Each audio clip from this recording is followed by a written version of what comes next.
This week on the podcast, we share a list of games we cannot wait to play with our kids in the future. We also share impressions of split fiction and ask if co-op games are overdue a comeback.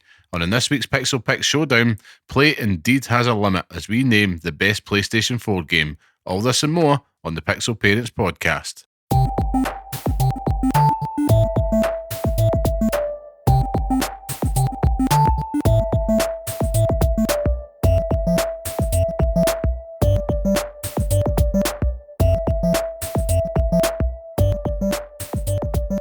Hello and welcome to the next episode of the Pixel Parents podcast, the show that discusses all things gaming from the perspective of parents. I am your host, Liam Kirkkelvin, and today I am of course joined by the bearded one, Scott, the taste maker curry. How are we, Scott? I appreciated you doing that there, because I was yawning mid introduction. But they're always on, Scott. Apart from yawning a hell of a lot, I'm actually all right. I've had a pretty reasonable day. Mm-hmm. Pretty reasonable week, to be fair, actually.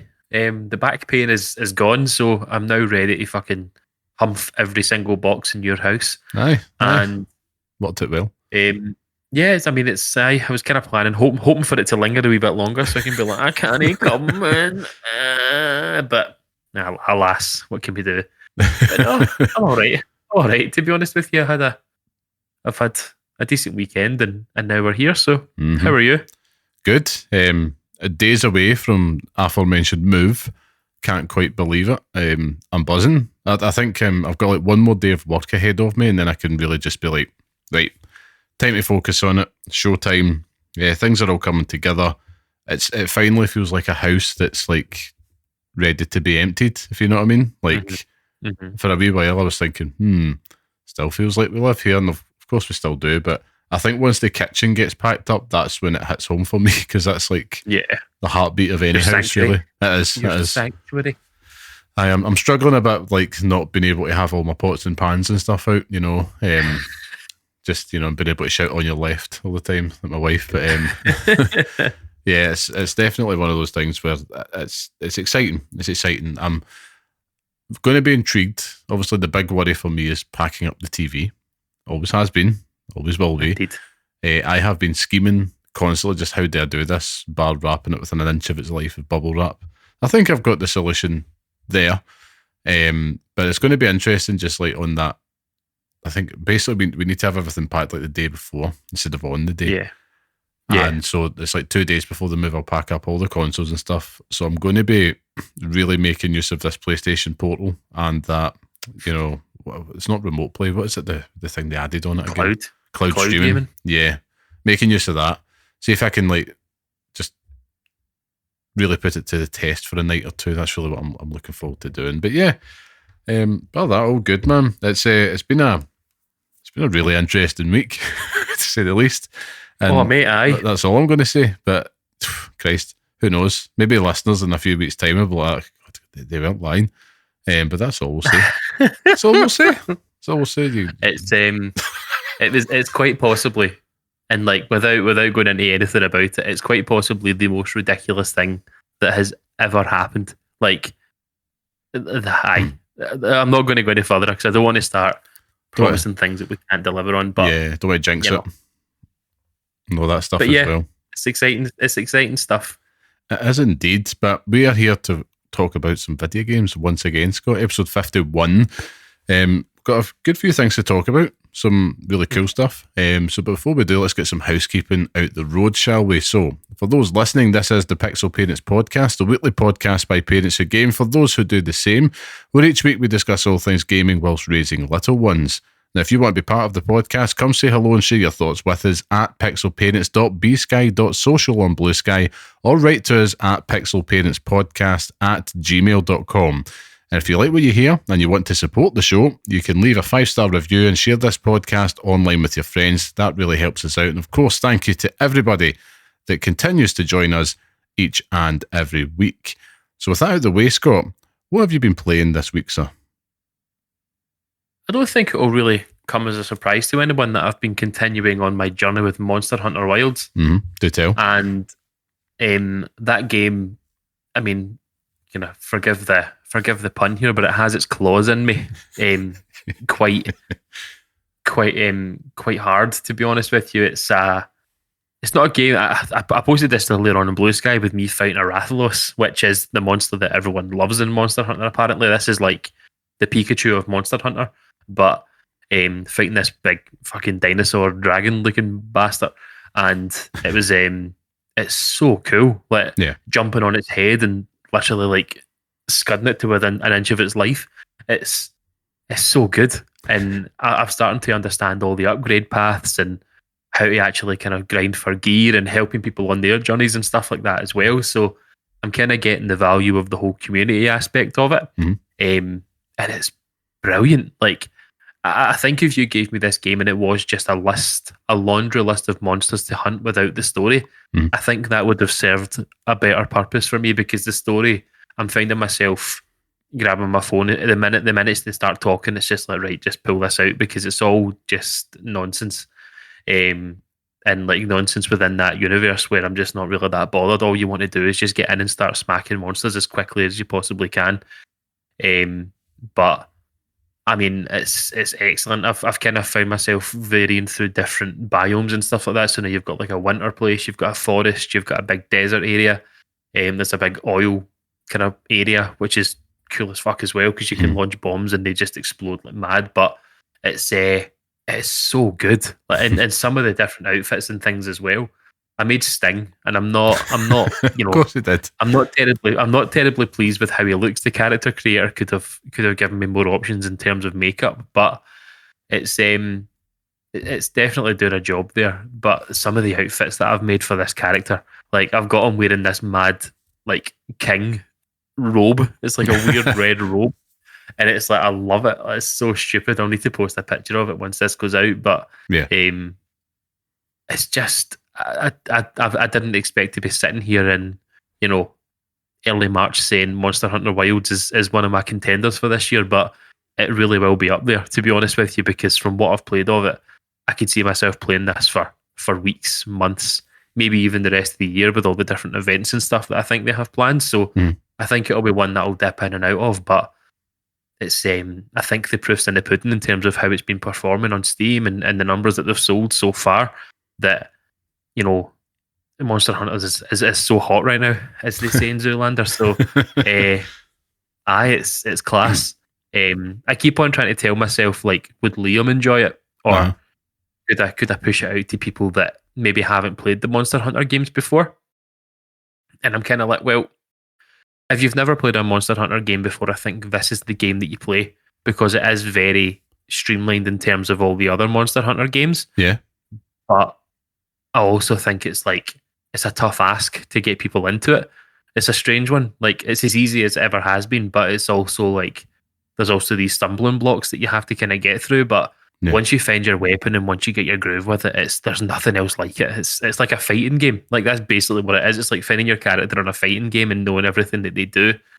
It's phenomenal, man. So awesome. I'm pretty pleased with that. And I've also been playing a wee game with yourself, but I don't know if you want to get into that now or wait until you delve into it. Yeah, let's wait. I'll get the side dishes out the road, and I'll come back to you to kick us off on that one, Scott. Maybe obvious what we would be playing, but before we do, myself, it's been a pretty light touch week, but I've fallen off hard on Avowed. I hate to say it, because I was enjoying it, and I've tried to go back to it at points this week, multiple points, and just what you described there with Monster Hunter, I'm finding that with every dialogue scene. So whenever they start talking, the phone's just like right in front of me, just that bit in Family Guy with the comic strip. That's that again, and I don't know what it is. It's just all of a sudden completely detached itself from me, or I've detached myself from it, should I say? And yeah, I'm kind of regretting putting it down. And I know this is very much a me thing. I think I said it last week. It was the right game at the wrong time, and it's starting to feel like, you know, more at the wrong game at the wrong time at that point, if that makes any sense. But of course. I don't know what it is. It's just I think there was a window of opportunity for me to really blast that game. I've not taken it, and when I'm playing it, it feels like a chore. Just, I don't know what it is, just to kind of get myself back into the mindset, back into the rhythm of it. I'm not sure what it is about it. I think there's an element of, I know there's still a few weeks left to go, but like even just with Assassin's Creed coming up, I think it's like you don't want to sort of burn yourself out on big games before that comes out. Do you know what I mean? Like, yeah. And I think with Avowed very early on, from what I played of it, it was quite not lore heavy, but kind of contextual heavy, where it wants you to understand the world that you're putting yourself into and sort of everything that lives around that. And it was very much like, okay, but let me just go and stab things and kind of fire things and shoot things with my guns and stuff. But I kind of same as yourself. I just fell off it hard because it just didn't keep my interest for long enough. Like those points in talking and stuff like that, and the way the characters look at you and everything. Just like I'm not vibing with it. So I'm not shocked to hear that you've fallen off it. Yeah, but I also sort of am, because like it's a total Liam Kelvin game. But I do see the reason. I can see the reason why you would have fallen off it. Do you know what I mean? Like it's a Aye. I think you've hit the nail on the head there. I'm probably just more in that sense of anticipation, but it's also I'm about 15, 20 hours into the game. I kind of feel like I've seen everything it's got to offer me at this point. So there's nothing. I'm not getting that breadcrumb effect of right, there's always something new around the corner. I've kind of like repeated the cycle, the loop a few times. And I'm like, right, okay, and it's exactly what happened to me when I was playing the Outer Worlds years ago. I got off to a really good start with the game, enjoying it, and for some reason or another, I just fell off it. And that's probably, I'm not going to do the usual thing where it's like, you know, the clickbaity route of like, oh, well, obviously that means the game's terrible. I know it's something, it's more to do with me rather than the content in front of me, because I was enjoying it. It's just, I don't know. I've said this so many times in the podcast. Sometimes you can eat a good piece of cake and maybe you've just had one slice too many a little bit, and you're like, you know what, I'm good. I don't got an appetite for that just now. So I know that that's going to be sitting there and I could pick it up again. I'm just deciding not to force it. The better analogy for that is you're eating a chicken burger. Right. But one of the pieces of chicken in the chicken burger is just a wee bit too chewy, and it kind of puts you off eating the rest of it.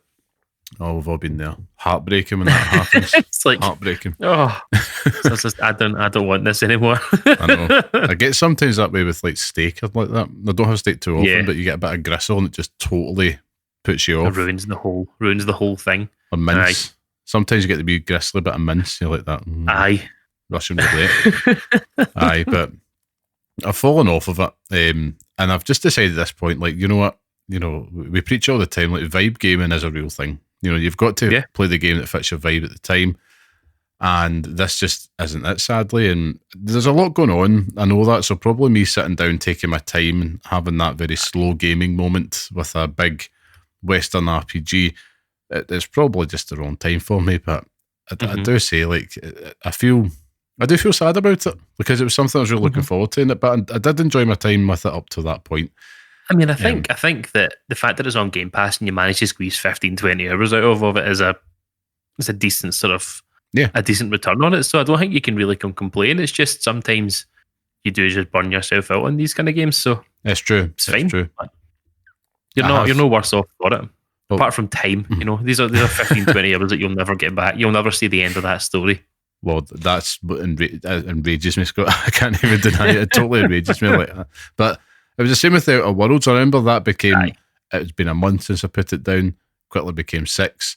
Then it was 2 years, and now I know what the sequels get announced. I'm like, I should really go back and finish that. And we all have those games that sit on the shelf that you kind of half play. And I've not had one of them for a while, I have to admit. It might just be an Obsidian thing, to be honest with you, but because, you know, they make decent enough games, they just don't really make the best ones in the series, you know. Fallout. Makes sense. So and as well, I've just been kind of pottering this week. I'm kind of guilty, feeling a bit guilty coming into the podcast. Like, man, I should have like some big, massive, meaty thing. I mean, there is one, which we'll get to, which I'm excited to talk about. But outside of that, I'm like, it's just been a real struggle for time. I've been playing a lot of Astrobot still with my son, the game that keeps giving. And a few weeks ago, I was like, right, you're going to start your own save. Started well, and he keeps on going back to my save. I'm like, you're cheating. You're cheating. He keeps on like jumping straight to the good levels. You have all the different levels. Of course, that's what you wanted to. But then you're stealing the joy from him. No, it gets worse.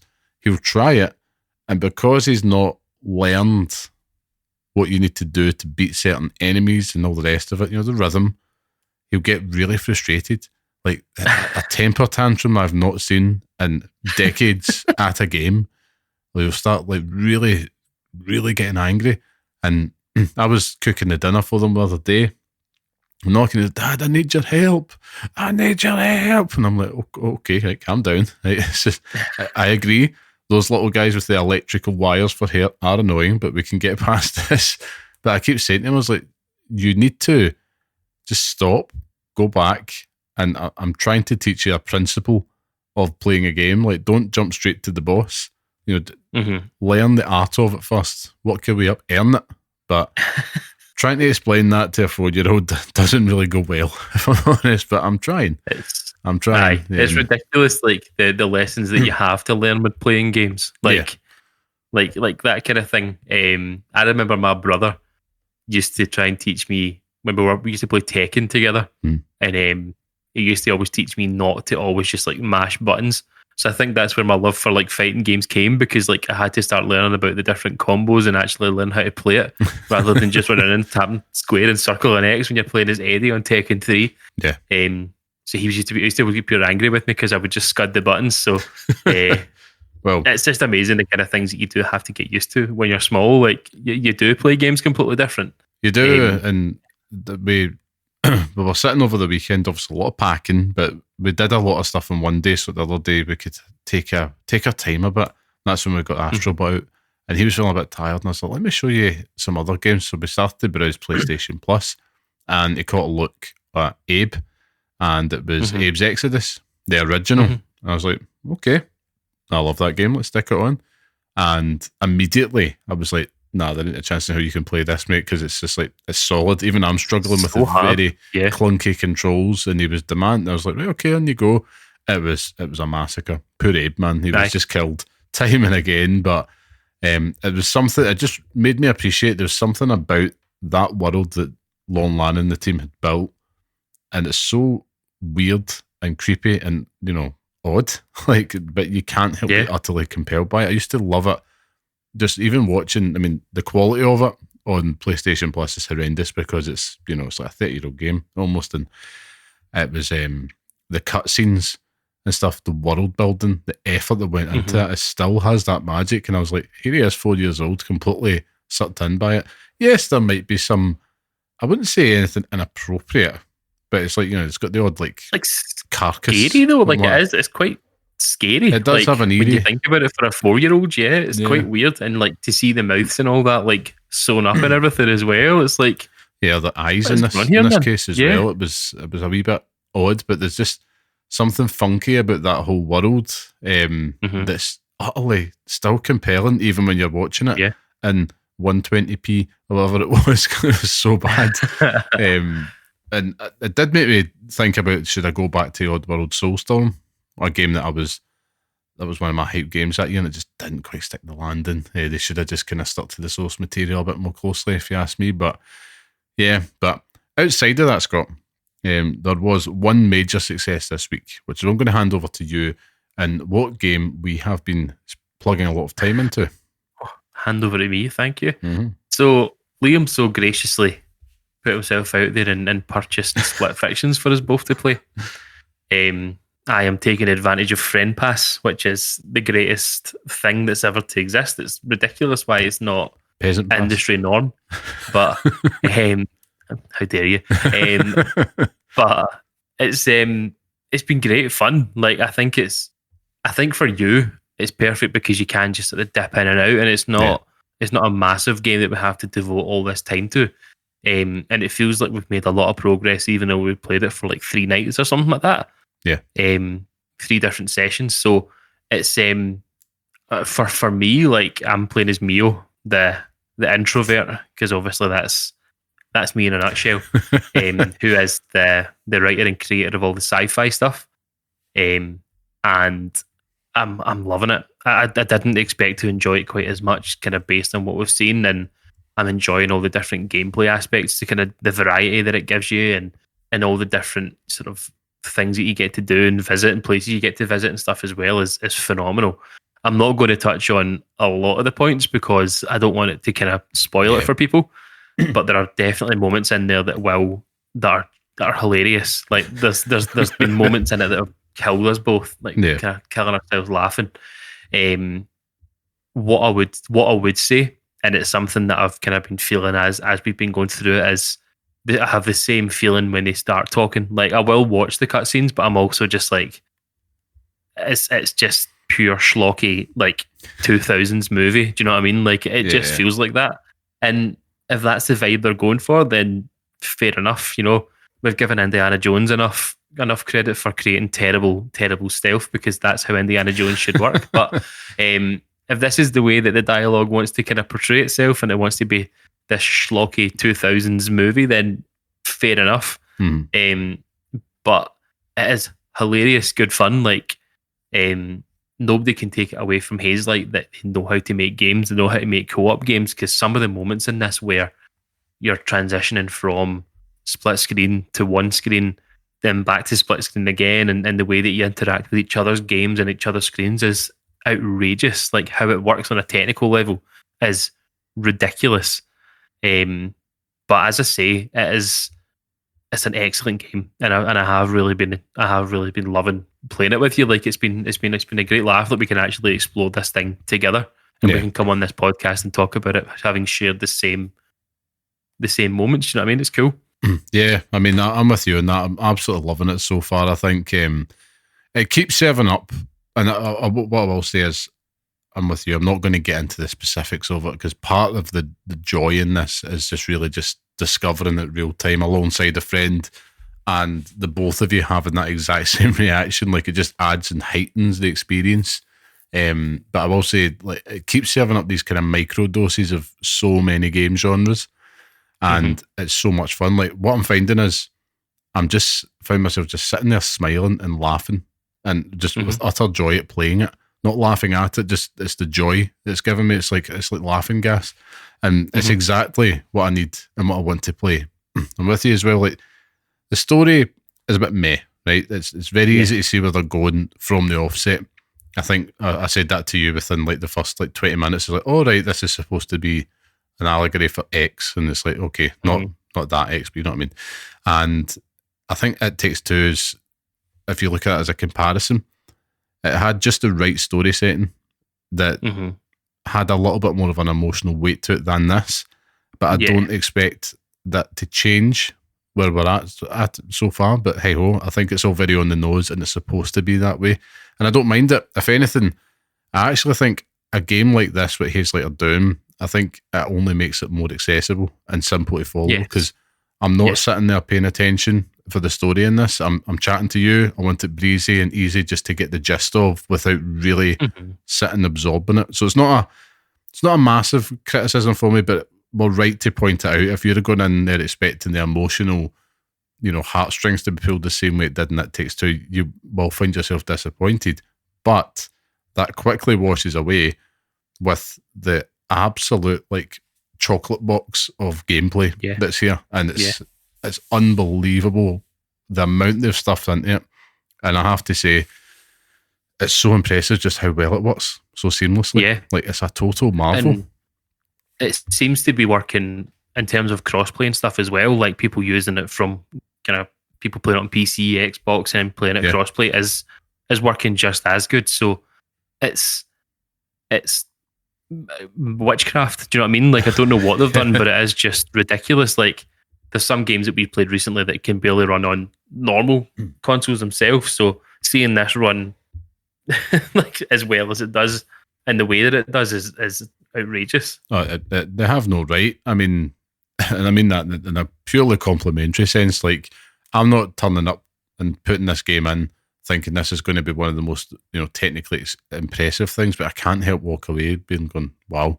Like even on the frame pass, there's been not a single complaint of like, no, this isn't working. There's not a single complaint either way. It's totally seamless. Like, it's incredible. And what I would say is, I would love to sit and tell everybody here, like, oh, on the PS5 Pro, it looks amazing. I think this game would just look great anyway you're playing it, to be honest. It's that type of experience. Like, I'm sure there's some pisser technology there which is elevating it, okay? But I am not Digital Foundry. But they did have a good rundown of it, and they were equally impressed. But I think what you managed to get from the gist of that is that this is just a absolutely solid, tight experience, no matter where you're playing it, no matter where your friends are going to be playing it. And that just has to be celebrated, because I want more of these type of experiences without the need to be in a multiplayer lobby. And I say that as somebody that really enjoys like Call of Duty. Like, even this year, Black Ops 6 is probably one of the most played games in the last 12 months. But sometimes I don't need the sweaty, salty grind.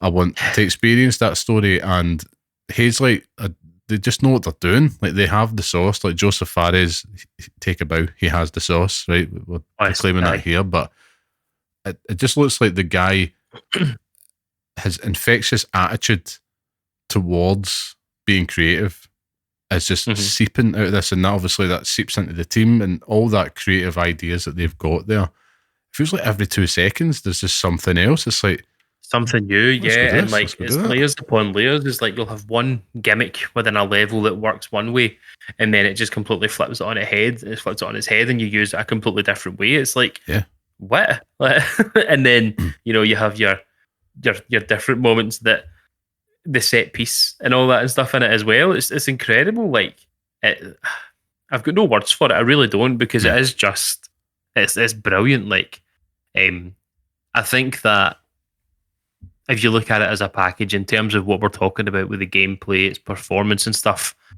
it's a complete 10 out of 10. But I think that the only thing holding it back is the story. Like, I think if we're talking about Game of the Year contenders for this year, I think it will be mentioned in the list, but I don't think it will be anywhere near getting it, because people will look at that story. Like, and It Takes Two has done it before. Do you know what I mean? Like, It Takes Two won it, but it was the first to do it. So, well, properly the first to do it. I know that you had obviously like a way out and stuff like that as well, but that kind of felt like a tech demo for what It Takes Two wanted to do. Whereas this seems to kind of have taken the ball and ran with it. But for all you can say about it, it's just it's an absolute masterpiece to play. And if anything, it's been a nice like palate cleanser for the year. Do you know what I mean? Like, we've had this kind of year 2024 included, where we've just been blasting through all these AAA titles that, full of kind of just full of nonsense, and like having to like really focus on it. Whereas just being able to play something that is just fun from the moment you turn it on. Like, it doesn't. I know you've got the story there, but see if you just wanted to play through this and just enjoy the relationship that you have between Mio and Zoe. I want to say Eve, because you said it last night. Mio and Zoe, but just that, if you want to enjoy that relationship that builds between the two of them, then you can do that. Like, you just switch off between the story. You can just enjoy the ride. But I've been loving it. I really have. It's been great. It's been sensational, and I think you're right. Like, when it comes to the end of the year with the Game of the Year discussion, we both know it's not going to be there, because there's so many like juggernauts that are coming out. But if you compare this to, like, say, like everything here, it should be in the conversation, because it's putting the fun back in gaming. It's gameplay first. It's impeccably made, and they are doing it so well and across a wide spectrum of genres and gameplay styles. And yet we'll get to Game Awards season. You might even get to like Jeff Keighley's Game Awards, and you'll have something like Death Stranding 2 on the beach, right? And I've not played that, but if I use Death Stranding 1 as the only touch point, right, where we know that that's probably going to get elevated because of the artistic quality within the storytelling and the cinematic and everything that Kojima brings to the table. But when it comes to the gameplay, if you hold that up next to something like this, are you going to be sitting there grinning ear to ear like a Cheshire cat playing that? Or is it just I'm getting to the next cutscene versus I'm getting to the next gameplay segment in Split Fiction? That's what this is. It's an interesting inverse, and one I'd be keen to explore when it gets to award season, I'd be really keen to see where this lands. Maybe it's also because it's out so early in the year. Yeah. We tend to forget about these games as well. Forget about these things as well, don't we? Yeah, no, 100%. It's very, very interesting. What I should say as well, and we'll get to this, but it's a game I would say if you're wanting to play with your kids, I think you'd benefit from having slightly older kids, probably 8 upwards. If you are someone, I would say older, because some of the platforming segments are true.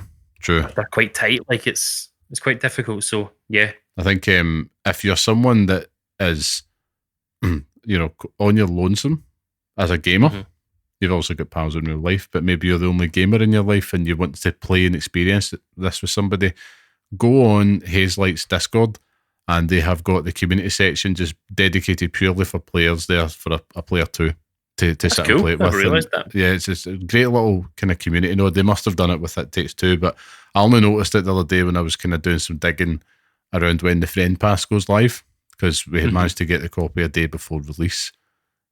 Not because we sent for review, it was purely because that was the way the Royal Mail had worked that day. So worked in our favour. But check that out. It's I wanted to kind of put that on people's radars, because it is a game that should be played and experienced.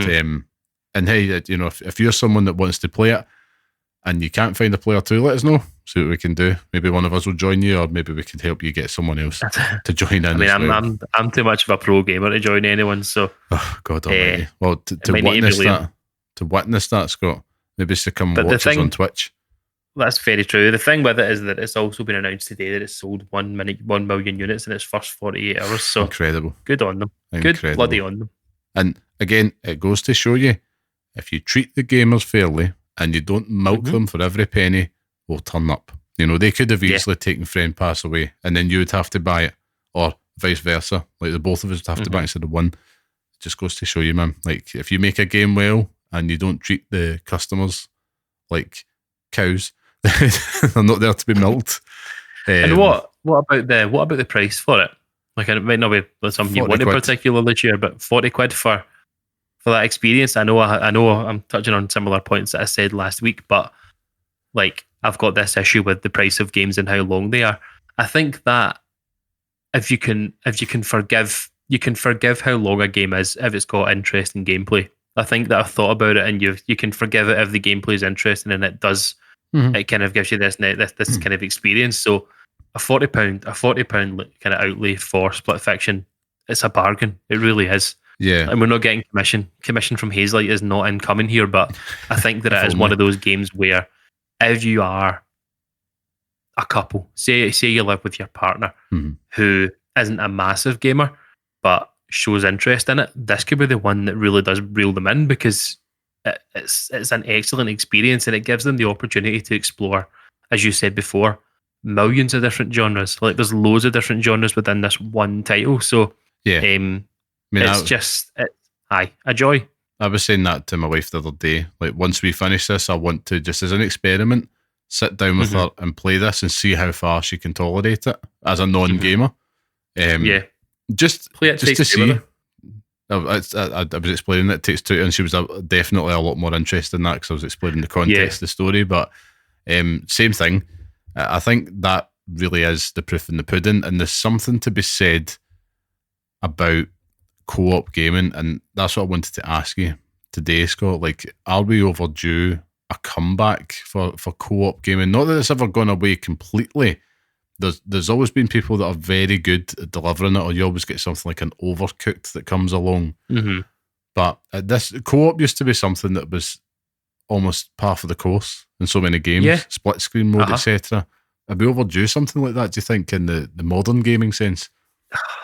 Have it become more insular?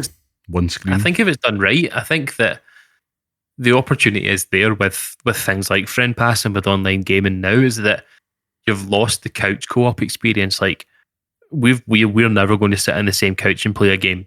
Like, if ever, like, do you know what I mean? Like, if we're maybe sitting in your house having a few beers or something, it may be something that we'll do, but very seldom will we make a point to do that. And I don't think anyone, I'm going to put this out there, I don't think anyone does it now. I think that online is the way to go. And we've been saying this for ages, is that online relationships and kind of things with your pals on there is what's the norm now. So I think that it's a lost. It's obviously been lost to time. Like when I think of co-op game, and I think of games like Fighting Force and stuff like that back in the PS1 days. Like, it's just there's a great opportunity here. I think that Hazelight are the bastions of it, and that's what they're known for. And they've kind of put themselves into this one wee zone. And I kind of hoped that with It Takes Two, and now with Split Fiction, that it does create more buzz in the co-op space, because it's something that to have these. How would you define Split Fiction? Is it what's the sort of categorization for it? Is it? I would say double A, triple A, whatever. Yeah, I would probably put this under a double A game, to be honest. A double A game. So to have double A, even touching on triple A games, like with a co-op focus, is something that is people would love that. Yeah. Like, imagine a co-op Jack and Daxter game. Do you know what I mean? Like, yeah. You play as one or the other, and you can go away and do your own things, and you have split screen. Do you know what I mean? Like, but then you kind of have it with games like Elden Ring, for example. We played that whole thing co-op, but it's just done in a different way. So it is still there. It's just not. That's just not categorized like that. I think that there's something to be said about there being a lack of them, but it would be nice to have games that are specifically being made with the purpose of co-op gaming in mind, and having something like Friend Pass tacked onto it to help out with the costs of it and stuff as well, because it's an expensive hobby. It's only getting more bloody expensive. Well, if you believe the analysts about GTA 6, that is true. But I mean, Friend Pass being such a cool innovation there, and they had that for It Takes Two as well. And that's probably what I'm getting at. Is kind of like, is there a way to kind of open up gaming to even more people and bring your friends in and just have that experience? I know it's not always going to be like a Hazelight game where it's going to be so, like, co-op is just so intertwined to the DNA of what the gameplay is about. Like, that's part of the joy. Like, everything you're doing interlocks so seamlessly with each other to progress. But even things like, I remember like the old Gears of War games back in the day. Yeah. And that was probably the last time I can remember really religiously having that co-op, sit on the couch with next to, in my case, it was my cousin. And it was like we would sit and play those games co-op. It was like part of the ritual of that game on insane mode, and we'd absolutely tackle it. Then Xbox Live came along, and it was like, wow, like I can see the whole screen, and you can play with this as well, and that whole thing. And what I find interesting about it, Split Fiction, is that you're still getting that couch co-op perspective as in the two screen perspective on there, instead of just seeing the one. So it is all designed around like you're supposed to see the other person's screen. It was making me think, I was like, God, what games out there just now, old and new, could I kind of get that co-op experience with when it comes to sitting playing with my son just now in particular? Because one thing that always frustrates me, if I look at the Lego games, for example, where it's just one camera perspective and you've got two characters, and it just widens the lens out and narrows it the closer you get. And it always annoyed me, because if you're playing with a kid, they're just going to run off and do what they want. So it's kind of that whole, lead gamer, secondary gamer type experience. But I'm not sure. I just feel like where we are just now as a society, I suppose, it's like, could we benefit from a wee bit more cooperative experiences outside even multiplayer experiences? Because I'll just speak for myself. Like, I'd much rather do something socially, say with just one friend or maybe two at most, as opposed to going into a room full of like 32 people. It's kind of like, oh no. But that's just the introvert in me, and that's why I didn't. It's true. Effectively. But yeah, just something to think about. And I think that's the beauty of games, though. When a good one like this comes across, it should make you feel good. It should make you understand why you enjoy gaming in the first place, and it should get you thinking about it. And I think that's what this does as art. As a creative endeavor, I just can't help but give Joseph Fares and all the team applause for that. And it really does have particularly relevant, well, it has particular relevance with what we do on this podcast, in terms of this is a game that one day I would love to sit and play with the wee ones when they are ready. They're too young now, but I'm thinking, hell yes, like this is one that I pull off the shelf oh, you want to play something together, do you? I know, just the ones, and I'm going to have like this. Hazelight's next 4 games will probably be out by that point, and it's something I look forward to. It would be nice if you had something that was a bit more like age, yes, like relevant to them. Do you know what I mean? Like, what is the split fiction equivalent for like a 5, 6, 7-year-old? Do you know what I mean? Like, but not scrimping on the quality of it. Like, give them a proper experience where co-op gaming is the forefront of it. Because we had that when we were younger. Like, we were playing these games with our mates sitting on the couch or sitting in the same room together, whereas they don't have that. So we could do it together as parents and children. So yeah, Golden Axe or something. It would be nice. Yeah, or even like an Astrobot co-op game. Do you know what I mean? Yeah, like, yeah. That would something like that, because you've got the gimmicks there. Like, you've got the gameplay gimmicks, so you could easily use them as part of it. But it would be nice just to have something that is, equivalent to it. I should say, you've reminded me there. I think Hazelight, if we ever do resurrect the need for a multiplayer Spider-Man game, we should get Hazelight on that and not Insomniac. And trust me, you'll understand very soon. Yeah. But yeah, it's Spider-Man is in the game. They're all actually just Spider-Man. Can you imagine that? Or even just Green Goblins. I'd even take that. That'd be good fun. No one said no to me. Before we go into the main topic, Scott, we do actually have a wee bit of listener mail this week, which I'm pleased to share. Of course, it comes from dear friend and listener, Adam Colonels Miller, who writes in just to let us know about a couple of things that are very exciting, should I add. One is that he's been making use of the Pixel Picks list, of all things, and he's currently getting on with Elden Ring, and he's saying it's fucking epic. So he's enjoying his time with it, as you said, in reference to yourself, which I'm so happy about. Like, honestly, it fills my soul with joy, because Elden Ring, what a game to pick, man. Like, it's for that to be your first entry point into the sort of Soul series. Oh, man. Phenomenal. What a game, man. Yeah, you're talking about hundreds of hours if you want. Aye. It kind of feels like the Pixel Picks list should be something that should be viewable to people. Don't you worry, that's coming. Oh, God. Right, okay. Don't you worry, that's coming. This is how little I know about this podcast. Liam has plans upon plans, which is, part of the reason why that call the other day made me laugh. Because Liam's playing the game months ahead, like a grandmaster in chess. That's right. As my sister, I'm still playing Connect 4. As my sister once said to me years ago, I don't play the game, I am the game. I thought she was Triple H. That was a genuine moment in my life. Picturing myself laughing. I am the game. But yeah, listen, I agree. And I think, we could be reaching that point to do something with that very soon. Very, very soon. Because, we want to make sure there's a nice clean number to put out there. But you're right, it's awesome to hear that the Pixel Picks list is adding some utility. And we'll put that out there in any way, shape or form we can. And we'll be having some fun with it in the months ahead for sure. But getting back to Colonel's letter into us today, he's also said that his son has discovered Sonic on the Switch and is having a blast with it, which is amazing to hear. And I think, again, we've got to give some love to the Blue Marvel, which is Sonic. You know what I mean? Like, kids of all ages, man. Like, I mean, yeah. I'm just waiting for Sonic Adventure Battle games to come back. That's all I want.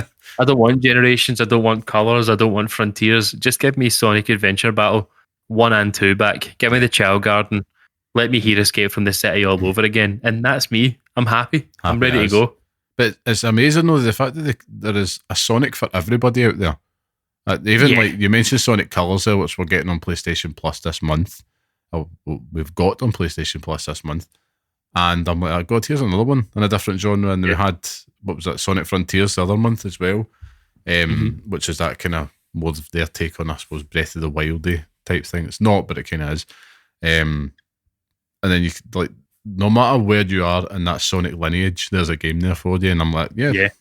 Good on him, man. Like, no wonder those movies and everything's doing so well, because it's brilliant. Oh yeah, I mean, it's good to see Sega doing well, even just in general. Like, it's because there was a time in the past where it was looking a bit ropey for them, but it's nice to see them back and doing as well as they have, doing as well as they previously had done. And Sonic is a big part of that, which is good to see, because they could have just went like, we're calling time on Sonic and that's it. Do you know what I mean? Even after the initial trailer that they showed with old ugly Sonic, they could have just been like, yeah, let's just not do this anymore. Let's just cancel it all and sack Sonic off. But he's the linchpin, the linchpin of all things Sega. So it's cool. I'd be intrigued to hear from Kernels if the movies had a part to play in the interest of it, or maybe did the wee man think it was something cool to play.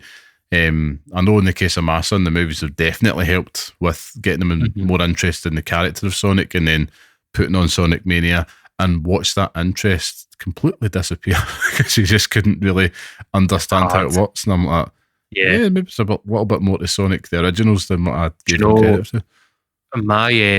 My daughter loves Rose from Sonic. Yeah. I have no idea where she's seen him. Like, there's nowhere in the world where she's potentially watched anything to do with Sonic and knows who Rose, but she knows who Rose is. It's like, where have you gained this knowledge from? I was the exact same when I was watching something with my son, and he was like, "Oh, it's Rose," and I'm like, "Who?" I felt so old in that moment. But he does watch like the Netflix series and all that as well, as the movies Sonic. And that. But it's cool. It is cool. It's cool. No, it's brilliant. I just want Big the Cat back. You never know. Justice for Big the Cat. Bringing them all back on this show, man. Them in Cool Sport. Connors also did say he also enjoyed that interview that we did a few weeks ago with Special Effects. If you haven't heard it yet, please do check it out, because they're an awesome charity. We'll keep you posted on anything that we do with them in the future, of course, because they are an amazing charity and they're well worth supporting and checking out if you haven't already. And it leaves us with a question, Scott. A very good one. What are some good gaming habits you would encourage in younger gamers? I thought it was a very, very good question. Very mature question from Colonel there, which I appreciate, so thank you for that. But any thoughts on that one, Scott? Any good habits to encourage?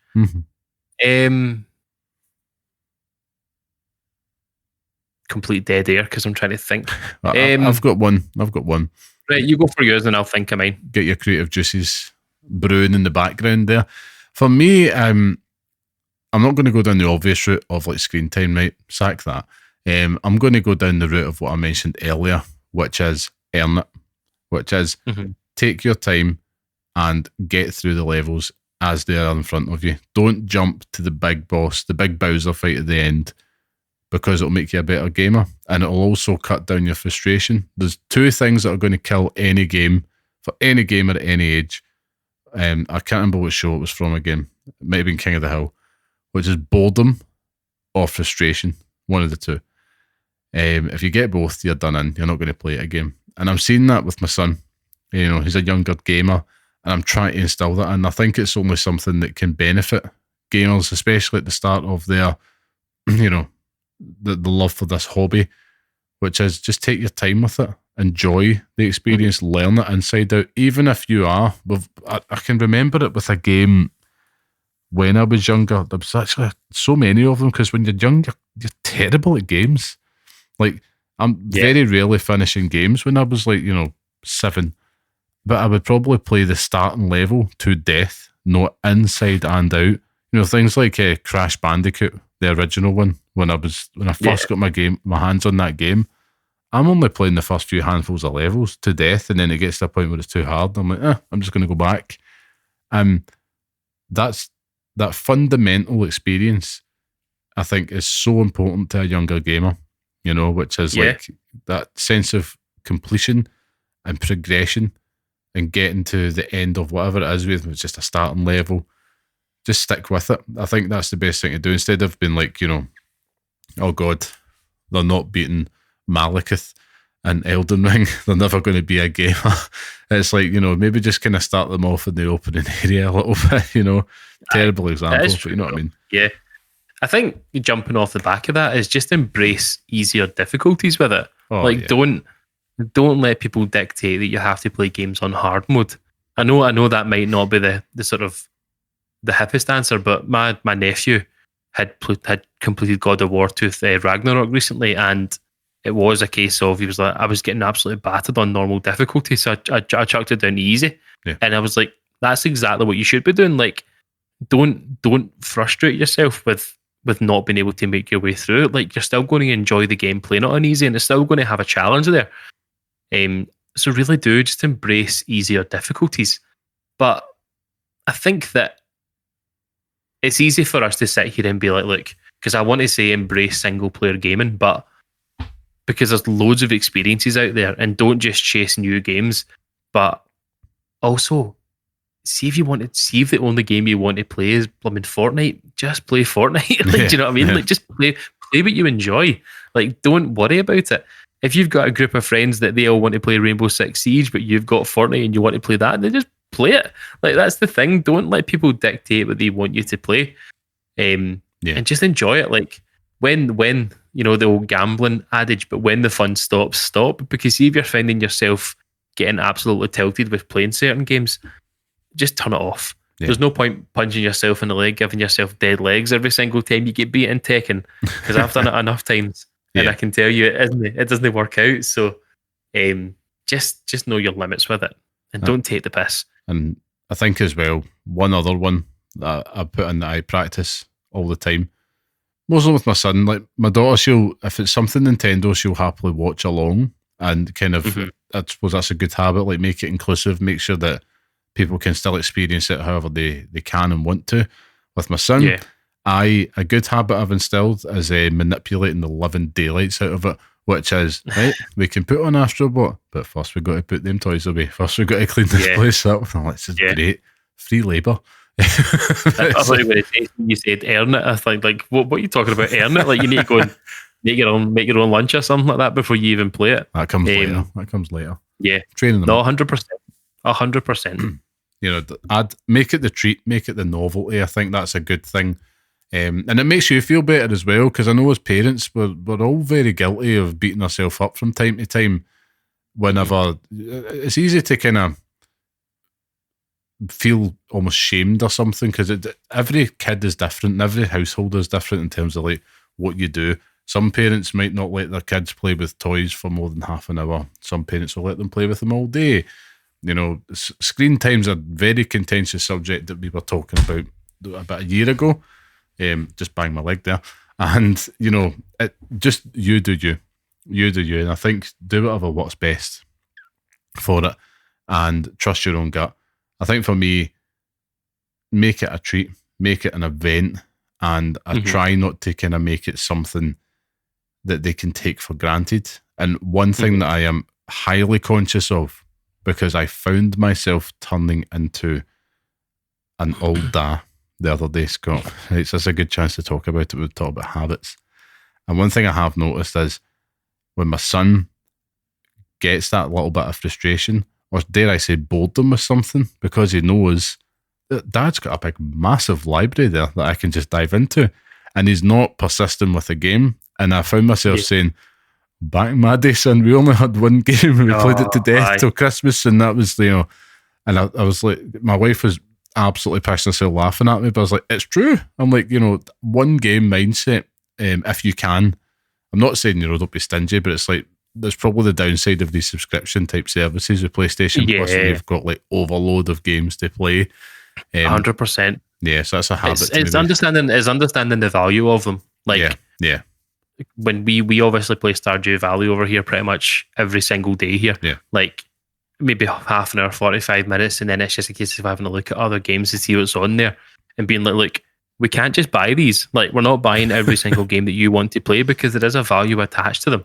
And it has to be, if you really want to play it, then we'll maybe have a look at it. But it's just saying to them, look, these things aren't free. Like, if you're looking in the PlayStation Store, we're not just picking this up for no reason. Like, you have to actually want to play it and want to actually sort of spend time with it. So it's just getting them to understand that. And I've always said embrace physical media so you can trade stuff in. Go to local game shops and go to second-hand game shops and things as well. Take it to your local Sports Direct and trade it in for some mugs and socks. Trade it in for some mugs and socks. The way it's going. No, but great question, Colonels, and thanks again, and keep them coming. Please please send them in as often as you like. And anyone else that wants to do the same as Colonels and just send them to us at pixelparentspodcast@gmail.com. Got that there, stuck the landing. I was like, did you forget? Because I couldn't remember either, so I'm glad you did remember. That's it. We're showing them how the sausage is made. So yeah, I think it's time for us to move on to our main topic, Scott, which of course, we've been talking a lot about the kids this week because we do believe that the children are our future. Teach them well, let them lead the way. I've not said that. I've not said this in ages. You haven't. I'm bringing it back. It's like references within references now. We've been doing it that long. So for us, the main topic this week is the games that we can't wait to play with our kids. That's the very important part. Now, Scott, basically because Split Fiction is here, and it's got me thinking about games, as I mentioned earlier, that I just can't wait to play with the kids when they are a little bit older, maybe a little bit more skilled or accustomed with gaming. That's probably the better word. And anyway, a shared experience. So it doesn't have to be a co-op game. It just has to be a game that you can experience together, whether you are co-piloting, whether you are watching them play it, or whether they're watching you play it. Whatever way, you just have to ingest it together with your eyes and your ears or whatever other sensory means available to you. I'm going to go and say, let's pick our top 5, Scott. Now, did you manage to pluck these games out? Because it could be anything. If you could really be anything. If you were to sit here and go, I can't wait to play Resident Evil 2 Remake with them, I go, knock yourself out, man. That's fine. I'm not here to judge. But as long as it's special to you, I think it's really, what is that? What's on that list? And the way I would frame this, right, to really, so that our listeners understand that I've not went crazy. It's a little bit like when I was younger, and it's like the records or the CD collection that your parents had. It's like you like the Eagles, son, put them on, that type of thing. So yeah, it's the same thing for games because it's a relatively still a young medium, but we're kind of that first generation where we can pass it on. That one's a classic, mate. Get that played. It's a really tough one because obviously girl dad here, so it's like the games that I enjoy and love aren't necessarily going to be the games that she will enjoy and love if she does get into gaming when she gets older. But in the perfect world, she'd be the biggest Metal Gear Solid fan on earth. Well, take that. I think we have to an ideal world thinking. World thinking. Yeah, I think that Metal Gear Solid is probably the biggest one on the list. I'd love to just get her into it and just enjoy the experience of it. Yeah. And understanding the history the way that I do myself. Apart from that though, like I don't really have any in particular that I want to be like, you need to play this. Like I think that the Super Mario series, I'd love to just sit down and watch her play Super Mario Brothers 3. Because it's by far the second best, greatest Mario game of all time. Behind Super Mario Sunshine, obviously.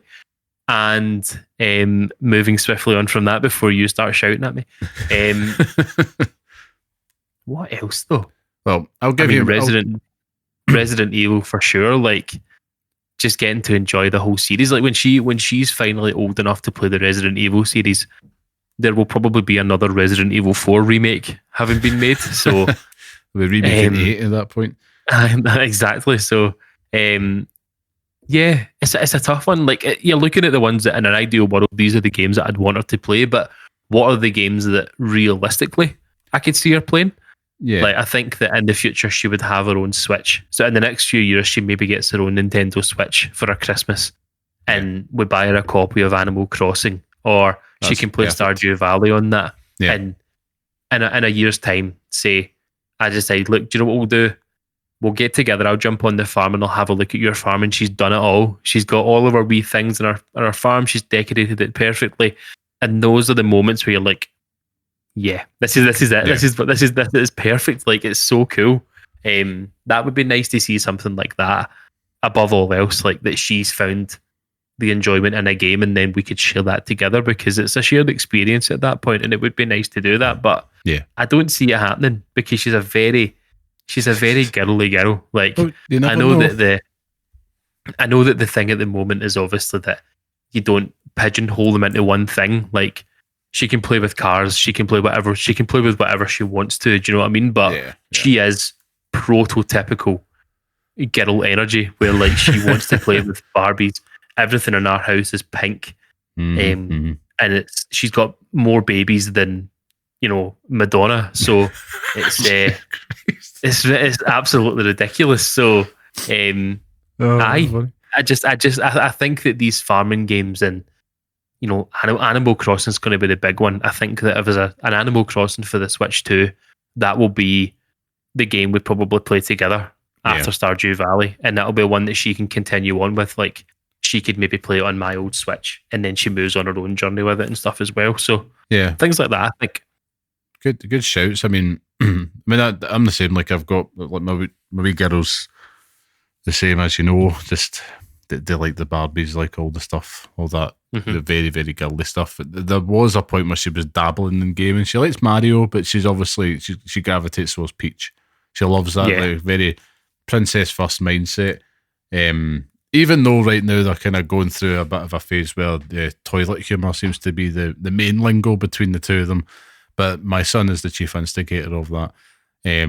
But he seems to be following in his old dad's footsteps a little bit. And it really just got me thinking, because of Split Fiction, it's like, right, and I took that record collection approach, which is like, say he is like, 14, 15, 16, because let's face it, I'm not going to wait till he's 18 to play some of these games I've got on my list. I'm very much a realist in that perspective. I would like to lie and say that, but I know that that's just not going to be the case, and it's not going to do him any harm.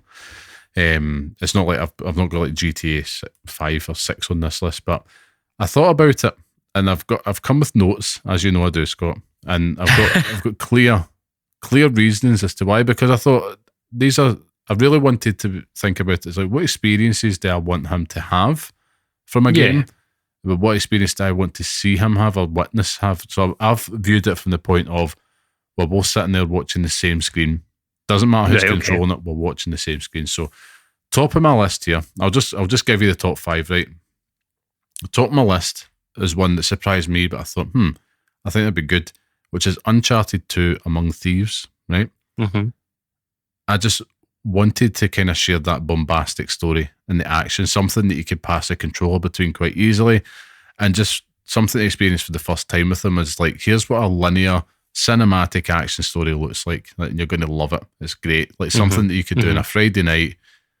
Let's sit down, I'll get a couple of beers, you can have an iron brew, because I'm still responsible, and it's like, let's just take this all the way through to the end. Almost the same way, like I used to love those Friday nights with my dad, and we would watch shite like Con Air or something like that. Do you know what I mean? Like really terrible like action films, but you still loved them and do it to this day. Or something like Face Off. Even though I was totally not of age, but it's like I would watch all this stuff with my dad and it would be like, cool. I absolutely loved that. And so that was top of my list for that reason. I thought that ticks the action box for me. Mm-hmm. Next, obvious one, and one I can't wait to experience with them in some way, shape or form, is Batman Arkham Asylum.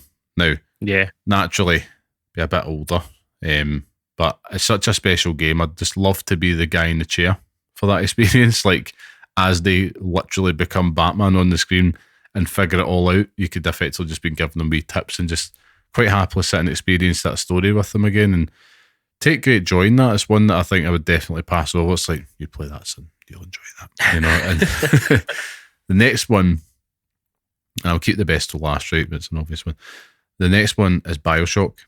I think I keep coming back to story and all this all the time, but I think this game is a must experience moment, and I'd love to play that with either of them when they're of age if they were interested. And it really is something else. Like, there's a time before you play that game and a time after it. It's one of those ones. Next one's a little bit more kid friendly that I've put on the list here, which is The Legend of Zelda Breath of the Wild.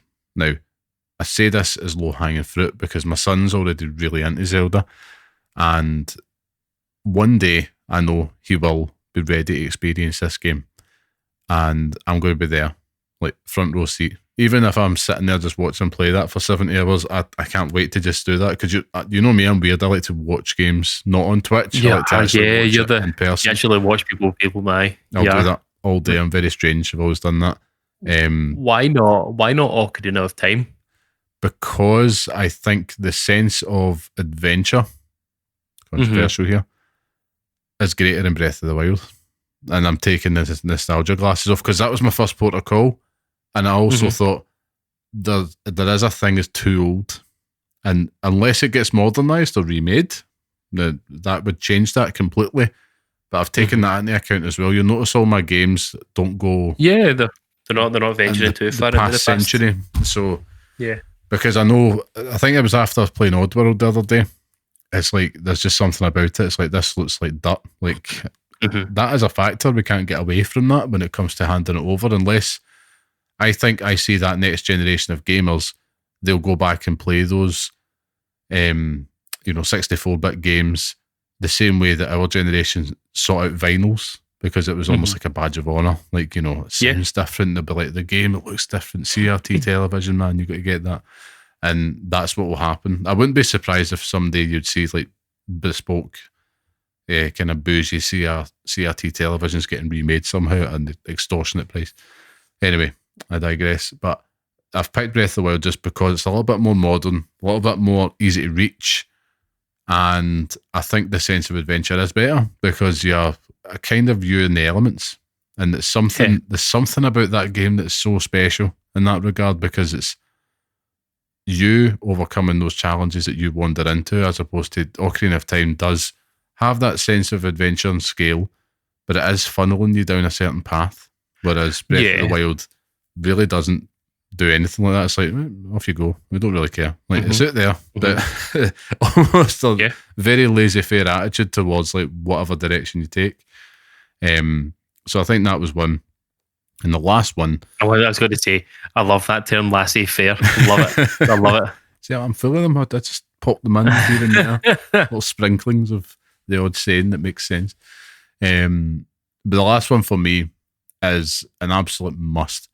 And it's God of War 2018, which, I think I have to experience that with... If he's going to be into gaming...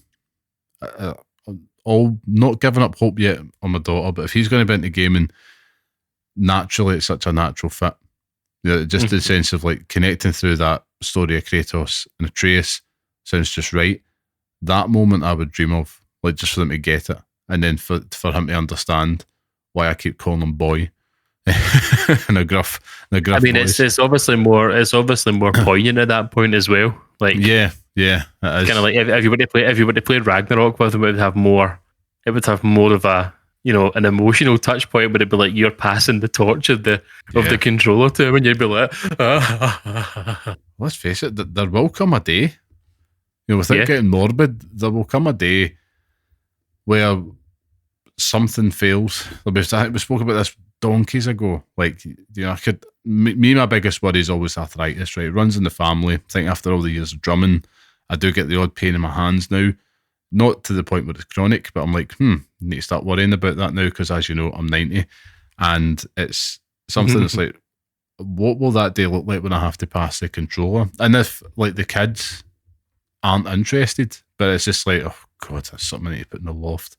And there's just a stack of all these games I've just mentioned, like absolute belters, digitally and physically, just getting lost to the annals of time. That would be so sad. By the time we get to that point, we'll all have like cyberpunk hands. You know what I mean? We'll just have mad robotic hands, and we can just play games all the time. It'd be great. That'd be fantastic. There'd be no worries. I think these are all the games that you've mentioned are also like prototypical games that have made you. Do you know what I mean? Like, exactly. If you were to make a catalogue of games that have made Liam Kelvin the man he is today, they are all those games. Do you know what I mean? Right. And it's easy to say that, like Metal Gear Solid, Bloodborne, Resident Evil, like games like that, I would love to pass over. Final Fantasy for sure, yeah. Final Fantasy 7, yeah, 100%. So there is something there, but it kind of harkens on to the point that Cunnles was asking about as well, where, what's some of the advice that we would give to kind of some of the kind of good habits that you want to instill. It's also habits for ourselves, in that ultimately they'll choose the games they want to play. And it's the same as your more dad telling you, look, here's a Taylor Swift album for you to listen to, and you're like, no, I don't like Taylor Swift. I want to listen to something else. Do you know what I mean? Like, you just naturally want to rebel against that. So it's trying to pick the right things and letting them choose. Don't be angry if you don't like it. But 100%. I'm telling you what, I'm feeling the fruits of my labour right now, because my nephews, as I say, one of them's just finished Ragnarok. I've got two of them at the moment that are still playing through Elden Ring. So it's like I can see the influence that I have had in touching these young minds. So it's great to see it work. But it's phenomenal, like, just being able to see that happen, and they always ask you about it. Like, that's the cool thing, is when you go to like family parties and they're asking you, oh, how do I beat the fire giant? And it's like, well, move over. Well, that would be telling. That would be telling you. But yeah, it's so cool. Like, and it's an excellent opportunity as a parent where you can actually see. You can see that happen. Do you know what I mean? Like, you can create that interest, and I'm seeing it with the wee one right now with Stardew Valley. You're obviously seeing it with your wee one with Astrobot and with things like that as well. So yeah, the breadcrumbs are there, the seeds are there. We just have to let them sprout naturally, and hopefully they become cress. They become cress in the plastic box of life. I'm sure you can hear this already. Like, my dog is doing his best Fred Astaire tribute act and just tap dancing all over this floor. There's no like him. I'm like, can we leave him here? He's so annoying, and like, he knows there's change coming. But you're right. I think the whole thing for me, I think it's that theme. The general theme of this episode has kind of all been around that, you know, cooperative, passing things over, shared experience, whatever way, shape or form. And you're right, like, there is some things that are going to be hit and miss. I know that. Like, I always come back to the music. It's like, And I remember saying to my son in the car over the weekend there, do you prefer my music or your mum's music in the car? And he said mine, but I knew he was lying. But they do, like... So Daddy, why'd you keep on listening to Slipknot? Got to turn that off. I know. I just keep on putting metal music in the car, but I'm far too erratic. Like, 1 minute I'll put that on, then it's like an electronic kind of indie pop thing that's on, and then back to classic rock, and then, oh, here's Luther Vandross, you know, just out of nowhere. So it's just my brain. My playlist is an absolute nightmare, you know, because it's just how my brain is working. But I digress. But I'd be keen to hear from listeners if there was, like, if you take that same approach, like, if you viewed your games as like your parents' like kind of vinyl record collection, the ones that they couldn't wait to share with you, and what are the games that you can't wait to share with them, even if it absolutely misses, even if they go, that is a stinker, da mum, what are you playing at? Yeah. I would be really intrigued to see, because that is going to be something that will be culturally, you know, quite prominent and happening quite a lot for our generation. More appropriate now than ever. It's like you're sorting through old record collections when you're moving house, and you say, like, I'll take that, I'll take this, I'll take that, I'll take this. But it's actually just your game collection, and they're stealing copies of 30-year-old titles that you want to keep. Oh, what are those titles that you'd let them take? Exactly. I had to throw away a lot of them, as I was saying a few weeks ago, but it was heartbreaking. Absolutely heartbreaking. But anyway, I think it's time that we move on then, Scott. And of course, that means that it is time for the Pixel Picks Showdown, where each week we each pick a game from our chosen theme and decide which one deserves to live on in the hallowed Pixel Picks list, which is our definitive list of the best games we recommend and pass on to the next generation of gamers. Now, last week's theme was Card Game, with Balatro becoming the latest addition to that list, an entry from our lovely special guest Alex at the Mimicsville and Crossbutton VR. Go check him out, folks. And in this week's showdown, we're debating what best PlayStation 4 game we think should feature on the Pixel Picks list. Now, as always, last week's winner goes last, but he's not here, so we'll be waiting a wee while. So, Scott, I'm going to invite you to go first, sir, because I think you won the week before that, in terms of what your best PlayStation 4 game If I won, does that mean you go first? Does that mean you go first if I win? Oh, so it does. We get this. Do you think after 50 odd episodes we get this right? I'll go first anyway, though. I don't mind. On you go. Take it away. So, initially when you sent this over to me, I always have this moment where I'm like, right, I know exactly what I'm... And then I have to text you and make sure that in my own head I've got the right sort of thought process with it, because we are doing exclusive PS4 titles. Like, it's not if a game has come out for PS4, it's that. Like, I couldn't choose Devil May Cry 5, for example. Yeah. Yeah. Okay. Thank you. So I did have a good long think about what game that I actually wanted to pick. And then I picked two. And those two are actually already on the Pixel Picks list. So immediately were taken off and thrown in the bin. So then I had to think of another two. So honourable mention for this week is Marvel Spider-Man. Oh, what a pick. What a pick. I am not the Marvel man here. Mm-hmm. I'm not a Spider-Man fan, but this game really hit like crack when it came out. 2018, it really was a total vibe. Yeah. Like, yeah. When you had, original Peter Parker in there as well, with the weird face, not Kieran Tierney Peter Parker. So it's true. It is true. But it was excellent. You had, what'd you call him? What was the name of the bad guy in it? The negative man guy? Mr. Negative. Martin Lee. Mr. Negative, there you go. So that's how terrible I am with Batman villains. But You're at it. I am. Do you know what though? It was a total vibe. As you say, a total vibe game, and it was one of those games where the platinum really was the joy in it. Like being able to go through that game and pick up platinum trophies as you go around. Perfect. All the different collectibles, the New York City that you live in, jumping off the tallest building there, jumping down, seeing the ripples in the suits go in the back. Just to clarify, phenomenal. Did you say ripples there? The ripples. Yeah, that's fine. Just double check. Nipples. The nipples as well. But do you know the thing that really, really strikes me with that game though is that it really has a very cromulent story. Like it's a very good story. Yes, they embiggen the roles within it. They really embiggen the roles, and it's it's one of those things where, and no spoilers here because I know it's now 6 years old, 7 years old, but I don't want to spoil it for people who haven't played it. But the sort of breadcrumbs and the sort of the moments that it takes you through where it's coming, like it's coming, but then eventually it does, and it's just phenomenal. And then everything starts going to shit, and it's just pure Spider-Man energy at that moment. Like everything, all the sort of tables are turned against you, and then everything starts falling to shit, and you start to pick it back up again. It's phenomenal. Like, what an experience, and getting to live that through the lens of Spider-Man is fantastic. Yeah. And that's before you even start touching upon the millions of suits that you get in it as well, like all the different Spider-Man suits. Even coming from a person who's not a Spider-Man fan, you have to appreciate everything that they've done in that game to add things like that to it, and really sort of create this identity. Like it goes without saying, like there's a reason why Insomniac Spider-Man is viewed and kind of stands in its own right. Like you've got, Tom Holland, you've got Tobey Maguire, you've got Andrew Garfield, you've got the Spider-Verse characters, you've got everything like that. And then you've got Insomniac Spider-Man there. It's like they're all pillars of that Marvel universe, so it's class. Yeah.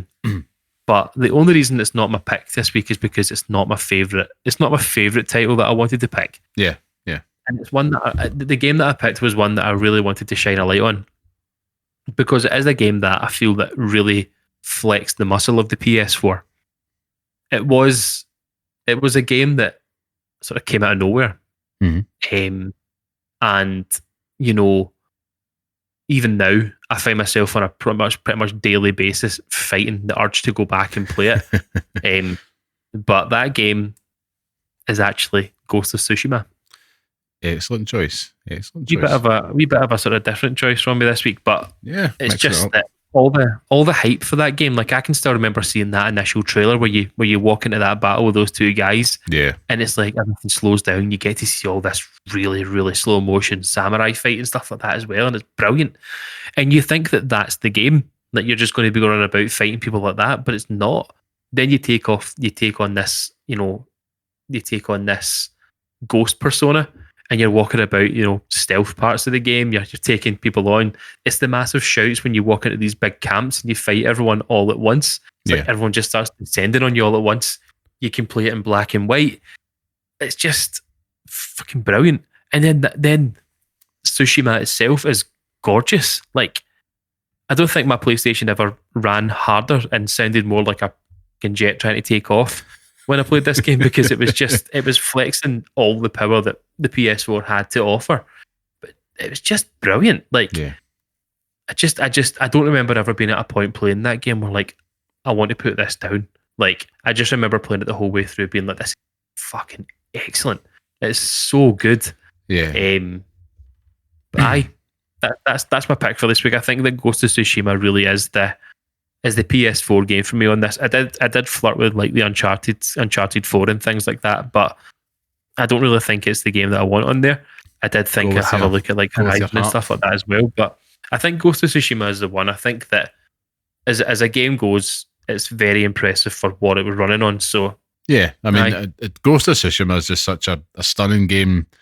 I know some people would be like, I don't know, I don't think it really kind of gets the love that it really deserves. When if you look at it visually stunning, I think it's got a sound story within there. The action and the gameplay is fantastic. I think Alex was saying he's started to pick it up and play it with last week. I think the director's cut version, which is even better.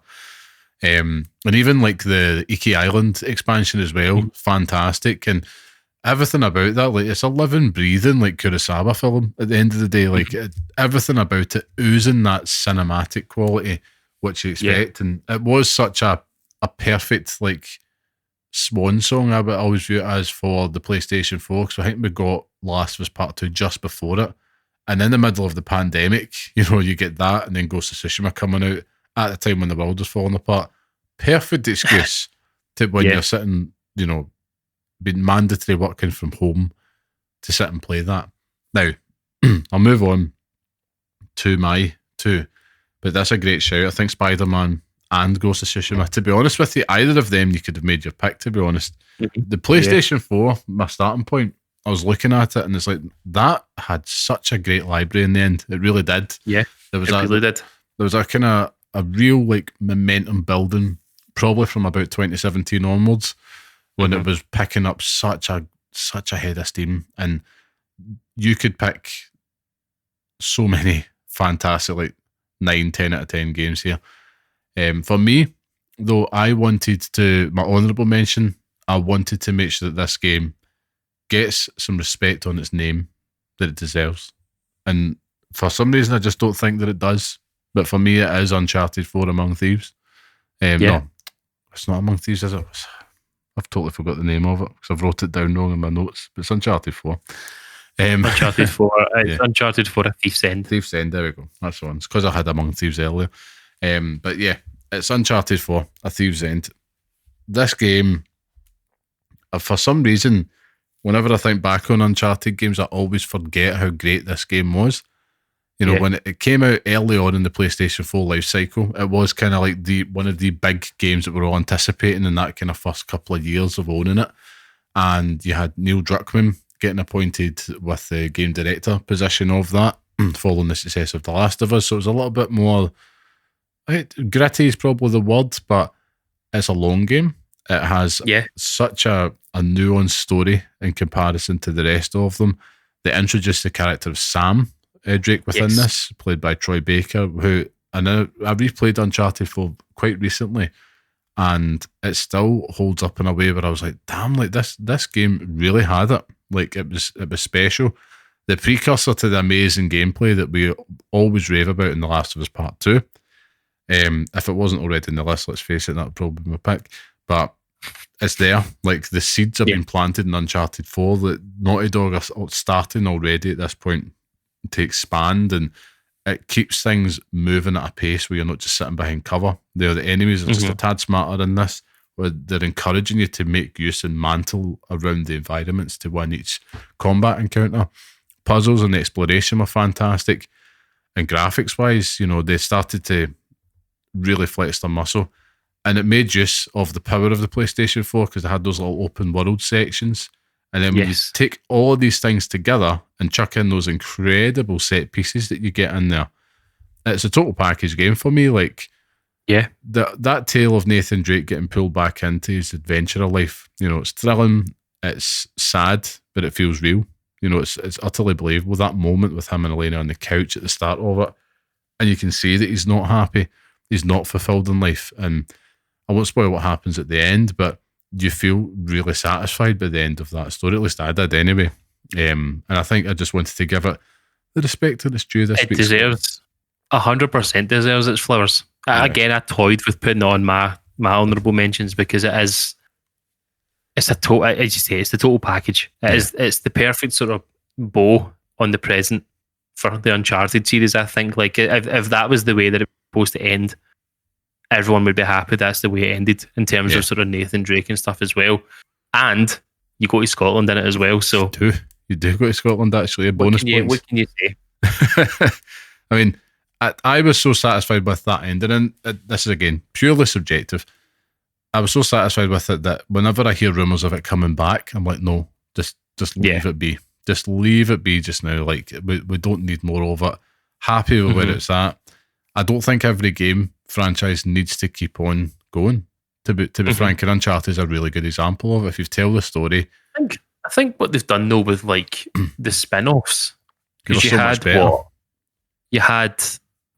the one on the PSP or the one on the PS Vita, and then you had the one with Chloe and the other lady. What was that one again? Oh God, what's the name of the game again? Lost Legacy. Lost Legacy. That's it.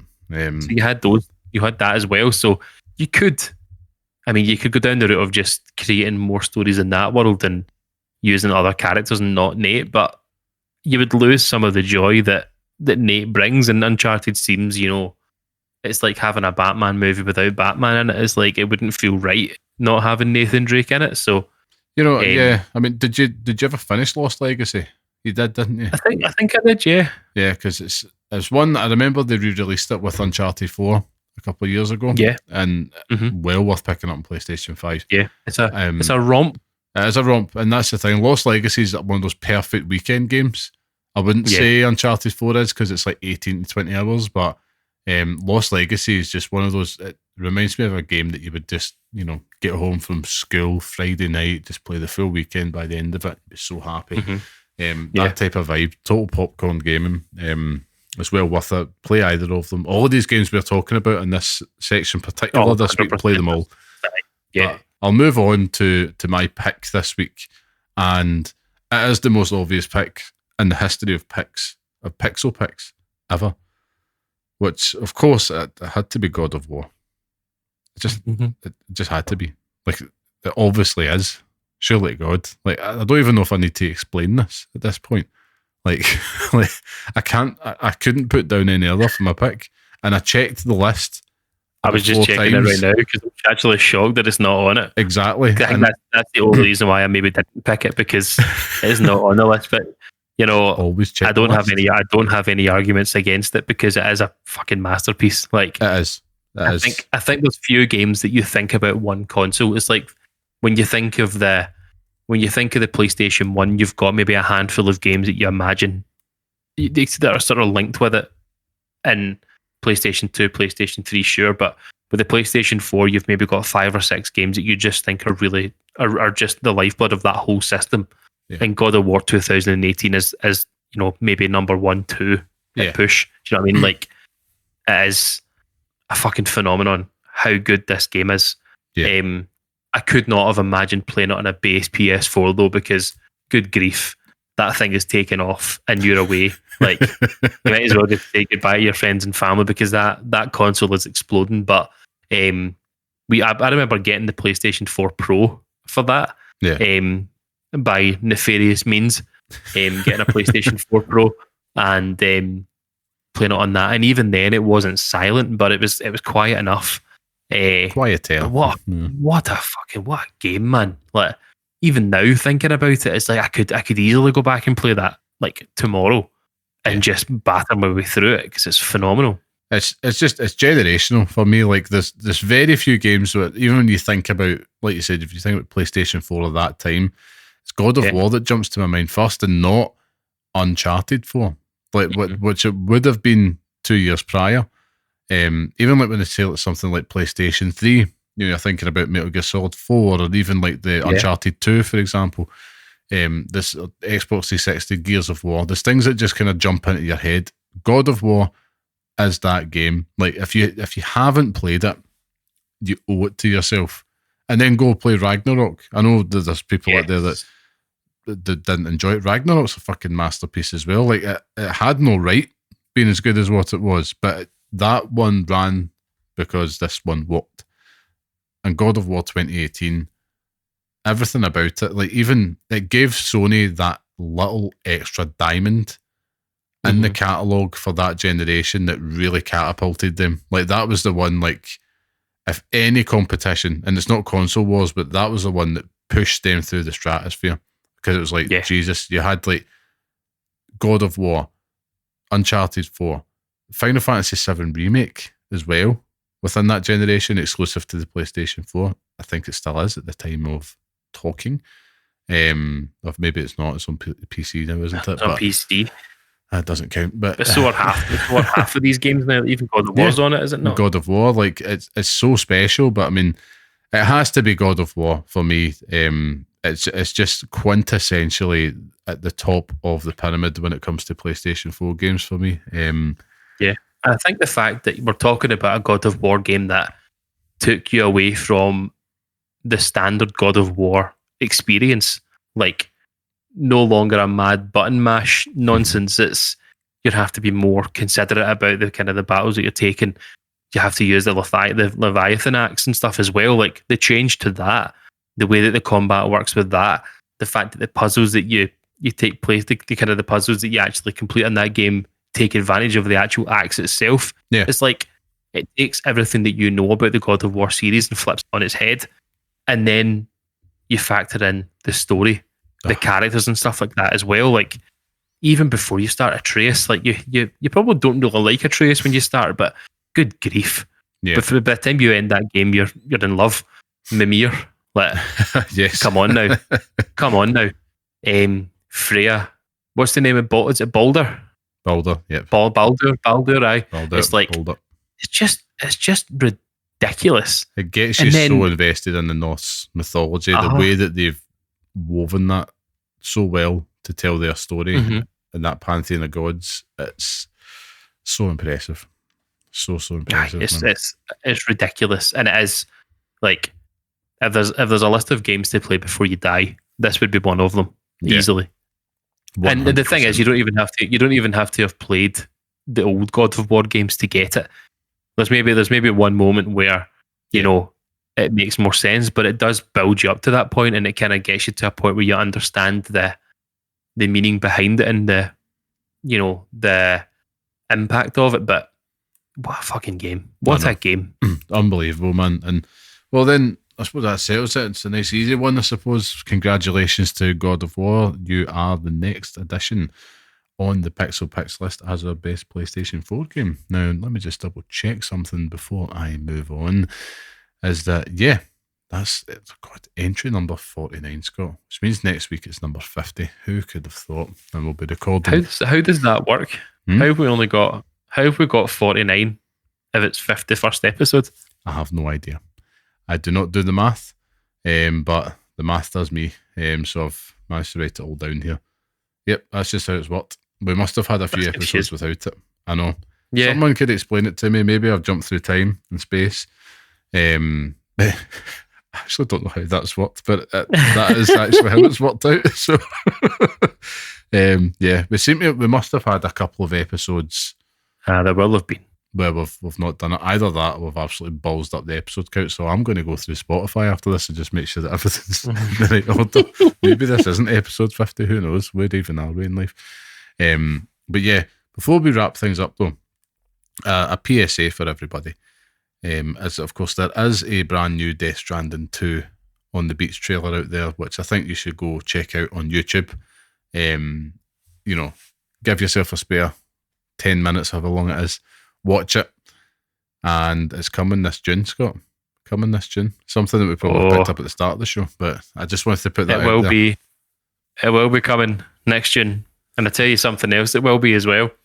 It's just what a trailer, It's Hideo Kojima and his pomp, and love him or loathe him. We talk about creators taking risks, being a bit weird. kind of putting their own personality into it. And we talk about Sam Lake in a way that he's doing it with all his games in Remedy, and Hideo Kojima is, he's trying his goddamn hardest with Death Stranding 2. The thing for me with the trailer, because I don't want to get into a dissection of a 10-minute trailer when we're already an hour and a half, maybe even longer into this episode. So bear with me here, but I think for me, this seems to have more characters and relationships and, moment to moment in this story than Death Stranding 1 ever had. Mm-hmm. Like, I think that will really make this game shine. Even just the moments that I've seen in these trailers already, I'm like, I am fucking all in on this game. Like, I already was, because I'm a total idiot for Death Stranding 1, but I'm just like, even the things that I've seen with the way you're moving around the world and the way that, the environments change and the sort of different weathers and everything as well, I'm like, that's fucking excellent. I cannot bloody wait until June. I am going to be you with Assassin's Creed in June. I am going to not stop talking about this game because I'm buzzing to play it. I cannot wait. I really enjoyed the trailer. I thought that it looks like there's more to this than the first one. I still have my concerns that the proof will be in the pudding if I'm going to get style, either Kojima or substance.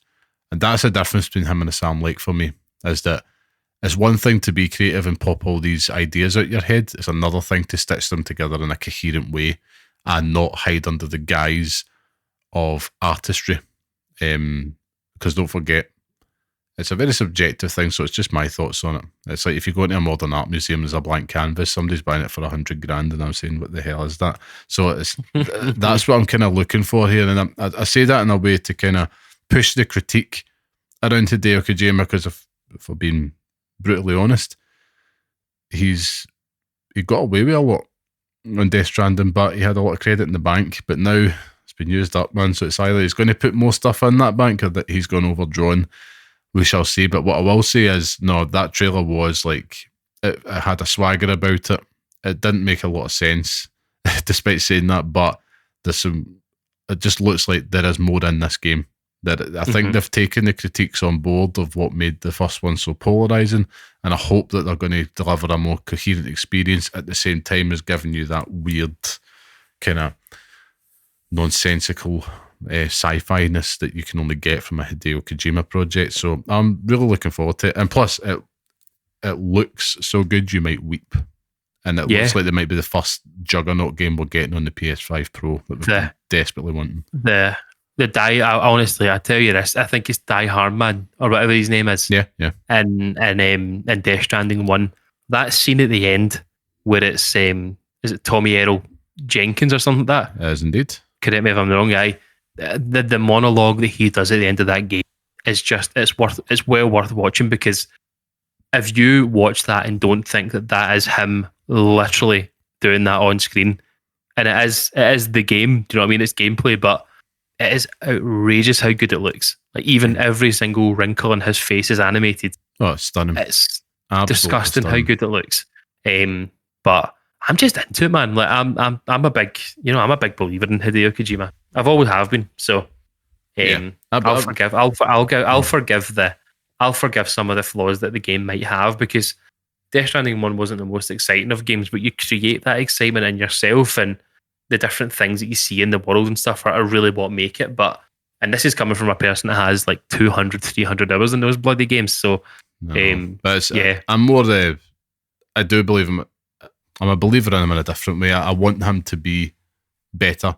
I don't want him. I think it's like anything else. It's like, I'm trying to think. There's a really bad example I need to hit it with there, but I'll come back to music. Like, sometimes you can just you blow too much smoke up their arse and they're just going to just fart out nothing in the end. It's like, sometimes you just want something of a bit of substance from these artists, and that's what he is. Like, he's a rarity. That's why you want him to be pushing something out that's challenging. I suppose Death Stranding did achieve that in the sense of how polarizing it was, but from at the end of the day, he's here to make video games.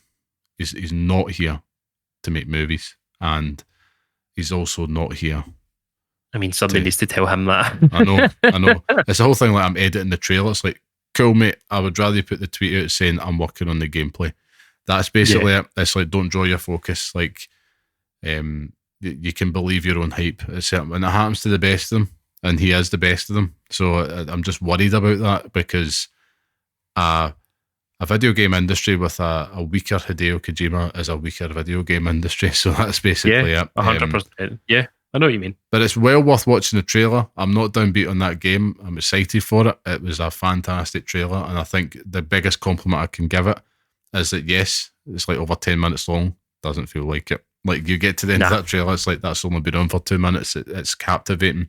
So do go check that out on the YouTubes. And also, there's a trailer for The Last of Us Season 2 as well, which will be coming to Sky Atlantic here in the UK and HBO Max next month, which I can't quite believe how soon that is. But PSAs, just go check it out. But I think we should wrap this up. Do it. Get it done. Wrap it up, because I need to pee. We're to watch. But of course, that brings us to the end of this week's podcast. So thank you once again for joining us. If you like what you hear and enjoy the podcast, leave us a wee 5-star review. It helps us out and, of course, makes a massive difference. Now, Scott, before you piss yourself, where can people find you online? Oh, man. I'm going to be like Tom Hanks in the Green Mile. I am on Blue Sky at lamaman.bsky.social. Lovely. Trying to bring back Cool Spot single-handedly. So join the revolution. And he will. Let's support him, folks. Of course, you can find me on Blue Sky at carmelite.bsky.social. And thank you to our producer and music man, the talented, handsome, and so wonderful Mr. Sean Murray. He makes it all happen. So thank you from the bottom of our hearts, Sean. He is the very important third member of this show. And of course, you can listen to the next episode on all major podcast platforms and follow us on Blue Sky at pixelparents.bsky.social. Nearly. And of course, Sean Connery there. I know. Of course, pixelparents.bsky.social. Of course, write to us if you want at pixelparentspodcast@gmail.com. We're doing so well, the chaos just seeped in at the end. No, we were actually keeping it together. But think about it.